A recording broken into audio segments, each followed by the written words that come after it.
What's going on, guys? Ryan O'Toole back here again, giving you guys another classic review. If you guys are new here, feel free to click that subscribe button and that bell notification icon for more reviews, reactions, rankings, and more movie content. Today's review in the first time watch series is going to be for a highly critically praised film, and many people have said that this is Jim Carrey's best movie, and that movie is Eternal Sunshine of the Spotless Mind. This movie's directed by Michael Gondry, written by Charlie Kaufman, who won the Oscar for Best Original Screenplay for this movie.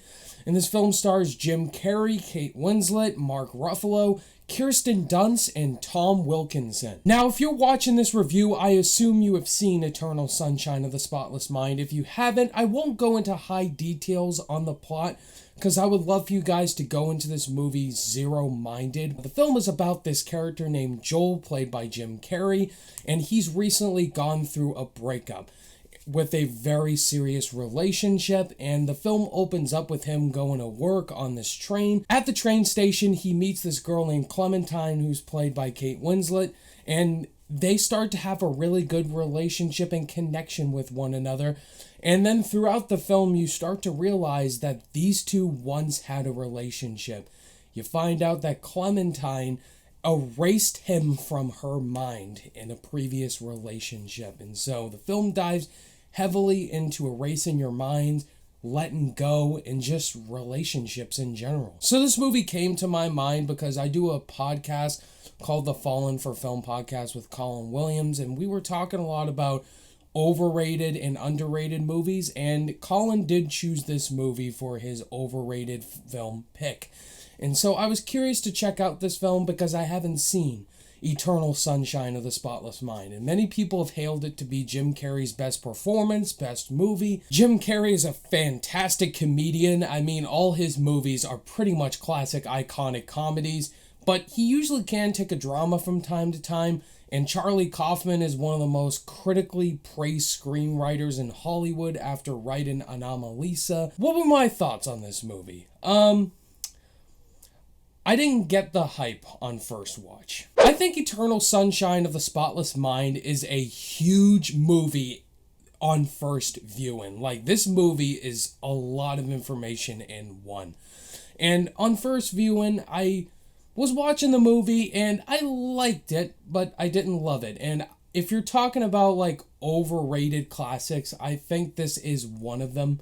I think this movie is a little overrated, and I'll tell you why, obviously. I absolutely agree this is Jim Carrey, the best I've seen from him, from all the films I have seen from this guy. I mean, you talk about the comedy stuff that Jim Carrey is known for, but whenever you give him a serious role, he knows how to do that. And this is by far the best performance I've seen from Jim Carrey. You totally understand him as a character at first. He's just this normal guy who's going to work every day, and then he meets his former love of his life, who he doesn't even know her, she doesn't even know him. And I just think Carrey takes the material and does some great work here. But Kate Winslet for sure gives the best performance in here, and she was nominated for an Oscar here. As Clementine too, she has a lot of flaws to herself, and she just gets emotional a lot of times, and you find out layers with her character too about how she feels about Joel and other characters that pop up in here, like Elijah Wood, Mark Ruffalo, Kirsten Dunst, and other characters, and I just like the chemistry they had together. Charlie Kaufman's script is very unique. It's something I've never seen before, and it's definitely the most praised thing about this movie, and he did win the Oscar for this film with the screenplay. It's just very jumbled with information. It makes you think, pay attention, and this is a screenplay that I'm gonna remember for a while, because it's definitely a screenplay that just got me so confused and wanted to learn more about the story and the characters. Mark Ruffalo shows up in here. He's really good. Elijah Wood, coming off of Lord of the Rings a year after, was a very weird character in here. And then you get Kirsten Dunst. She was doing the Sam Raimi Spider-Man trilogy during this, and she's she's her character. Like, all the other supporting characters are good, but you only really are invested with Jim Carrey and Kate Winslet. I would say the filmmaking is what I appreciated the most about Eternal Sunshine of the Spotless Mind. Just all the technical aspects in the filmmaking, the direction by Michael Gondry, just that's the thing I respect the most about this film, and actually taking a risk and making such an original concept film like this. Now, like I said, this is a first time watch for me, and I feel like this movie's just jam-packed with so much information in it that you're going to be so lost on first viewing. And to be honest, I was completely lost for a majority of this movie. That could be a good thing, you know? Movies don't do that a lot these days. Throw you with jumbled information, having to pay attention throughout the start of the film to the end. I do appreciate movies like that.